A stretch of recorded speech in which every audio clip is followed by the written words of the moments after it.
Social justice అంటే సామాజిక న్యాయ మహాశిల్పం. ఎప్పుడైనా కూడా ఇటువంటి విగ్రహాన్ని చూసినప్పుడు మామూలుగా అమెరికాలో స్టాచ్యూ ఆఫ్ లిబర్టీ అనే అమెరికాలో మనకు కనిపిస్తూ ఉంటుంది. ఆ స్టాచ్యూ ఆఫ్ లిబర్టీ అంటే అమెరికా అని చెప్పి దాన్ని విన్నాం, దాని గురించి మనం మాట్లాడతాం. కానీ ఇక మీదటి నుంచి స్టాచ్యూ ఆఫ్ సోషల్ జస్టిస్ అంటే ఇక నుంచి ఇండియాలో విజయవాడ అని చెప్పి ఇక మీదటి నుంచి మారుమోగుతుంది.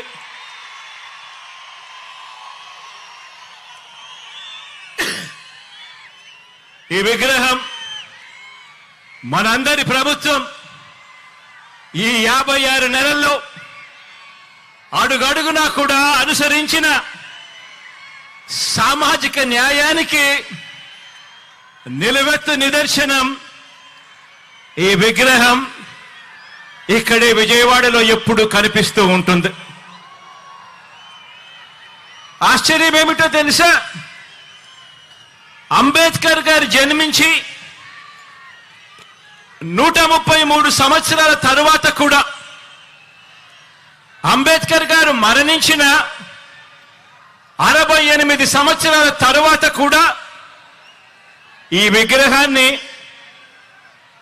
స్టాచ్యూ ఆఫ్ సోషల్ జస్టిస్ కింద, సామాజిక న్యాయ మహాశిల్పం కింద ఈ రోజుకి కూడా ఏర్పాటు చేసుకుంటా ఉన్నాం.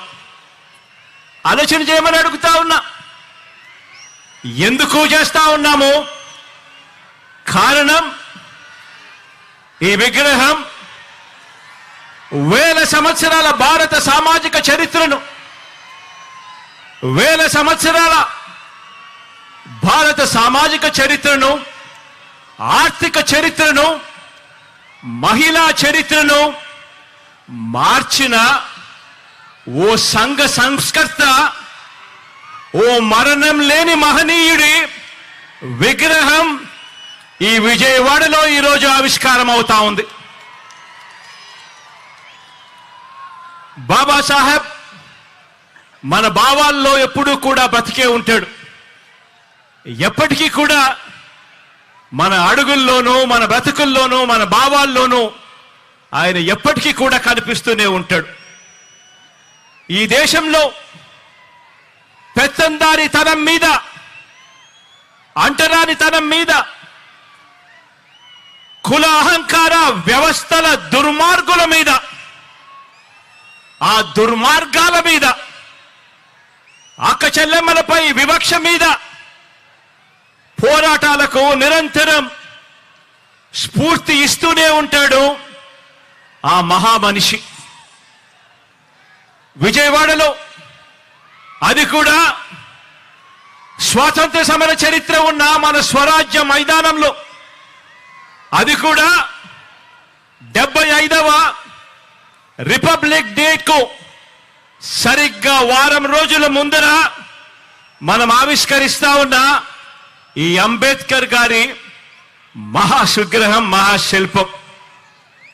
ఈ విగ్రహం కూడా నేను చెప్తా ఉన్నాను, ఈ విగ్రహం చూసినప్పుడల్లా కూడా ఈ విగ్రహం పేదల హక్కులకు, మహిళల హక్కులకు, మానవ హక్కులకు, ప్రాథమిక హక్కులకు, సమానత్వ ఉద్యమాలకు, రాజ్యాంగ హక్కులకు నిరంతరం కూడా ఈ విగ్రహం స్ఫూర్తి ఇస్తూనే ఉంటుంది అని చెప్పి కూడా ఈ సందర్భంగా తెలియజేస్తా ఉన్నా.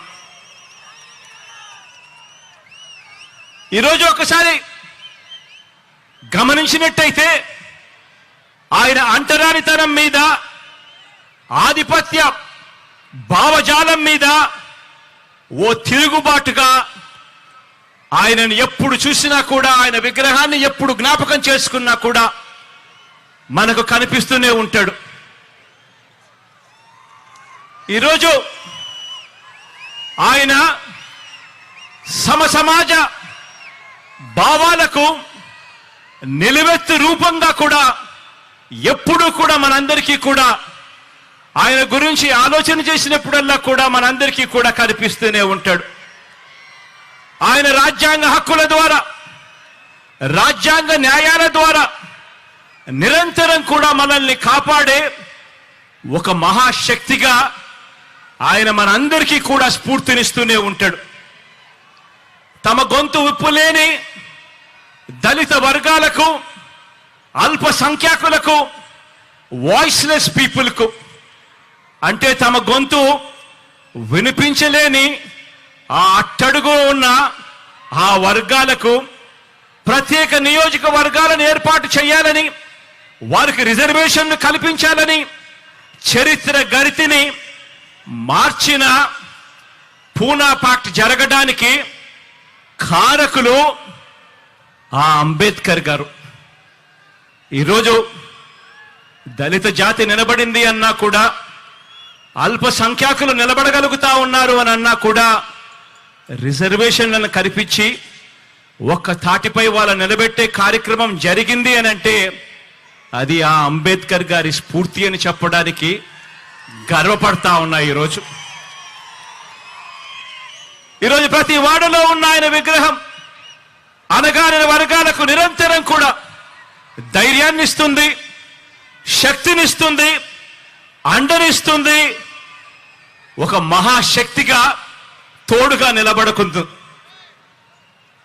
చదువుకునేందుకు వీలు లేదని తరతరాలుగా కూడా అణిచివేసిన వర్గాలలో తాను జన్మించి చదువుకునేందుకు మాకు మాత్రమే హక్కుంది అని చెప్పి అనుకునే వర్గాల కన్నా కూడా, వాళ్ళందరికన్నా కూడా ఇంకా గొప్పగా చదువుకున్న ఓ విద్యా విప్లవం అంబేద్కర్ గారు.